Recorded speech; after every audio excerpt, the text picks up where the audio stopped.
Vote জলকীয়া আচাৰ বনাবৰ কাৰণে মই 10-12টামান ভোট জলকীয়া ধুই আগতীয়াকৈ ৰ'দত শুকুৱাই থৈছিলোঁ। এতিয়া মই 2 চামুচ সৰিয়হ লৈ লৈছোঁ, নিমখ আৰু হালধি জোখমতে লৈ লৈছোঁ। এতিয়া মই জলকীয়াখিনি এনেদৰে কাটি লৈছোঁ। জলকীয়াখিনি একেবাৰে সৰু সৰু কৰি কাটি লোৱা নাই, ডাঙৰ ডাঙৰ কৰি ৰাখিছোঁ।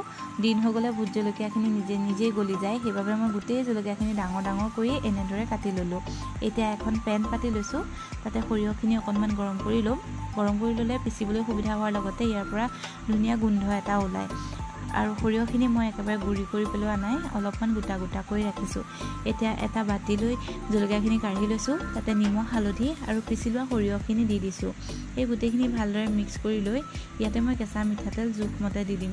তেলখিনি মই গৰমাই লোৱা নাই, ভোট জলকীয়াত কেঁচা মিঠাতেল দিলে ইয়াৰ সোৱাদটো ভাল হয়, সেইবাবে মই ইয়াতে কেঁচা মিঠাতেলেই ব্যৱহাৰ কৰিছোঁ।